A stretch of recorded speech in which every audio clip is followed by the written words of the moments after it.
Oke, selamat datang semuanya. Hari ini kita bakal kupas tuntas nih, prinsip-prinsip inti dari salah satu investor terhebat di dunia, Warren Buffett.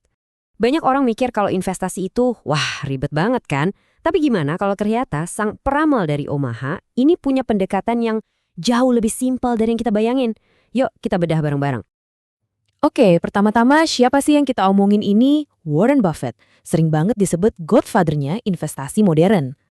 Strategi dia ini lah yang bikin dia jadi salah satu orang paling kaya di planet ini. Bukan main-main kan? Dan kekayaannya ini dibangun dari mana coba?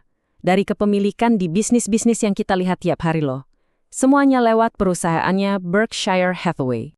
Nah, sekarang kita masuk ke bagian seru.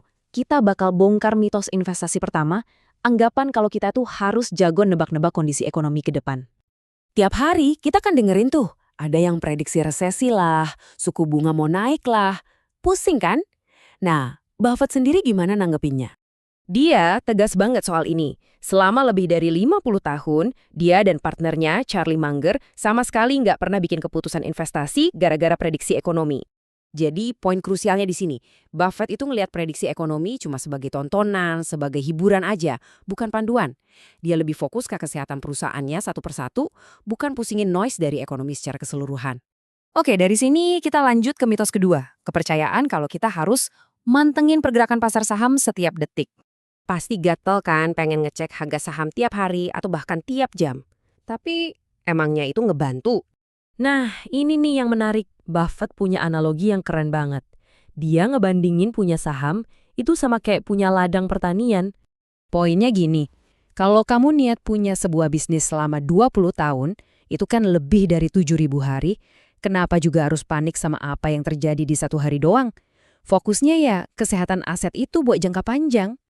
Oke, kalau kita nggak usah dengerin ramalan ekonomi dan nggak usah panik lihat pasar harian, terus ngapain dong? Nah, disinilah kita masuk ke inti filosofi Warren Buffett. Semuanya itu intinya cuma satu konsep, nilai intrinsik bisnis. Gampangnya, ini tuh nilai asli dari sebuah perusahaan yang bisa jadi beda banget sama harga sahamnya hari ini. Dan ini ngegambarin tujuannya dengan jelas banget, cari bisnis yang bagus, terus beli pas pasar ngasih kamu diskon dari harga aslinya. Metodenya ternyata simpel banget kan? Cari bisnis bagus yang kamu ngerti, cari tahu berapa nilai wajarnya, beli pas harganya di bawah nilai itu, terus ya udah, pegang aja selamanya. Terus apa artinya semua ini buat kita? Yuk kita rangkum poin-poin utamanya. Pelajaran terbesarnya adalah mengubah mindset kita. Dari yang tadinya spekulan, jadi seorang pemilik bisnis. Fokus ke apa yang benar-benar penting buat kesuksesan jangka panjang. Nah, ini pertanyaan terakhir buat kita renungkan bareng-bareng. Portofolio kita itu isinya kumpulan bisnis atau cuma koleksi simbol saham aja? Terima kasih sudah menyimak.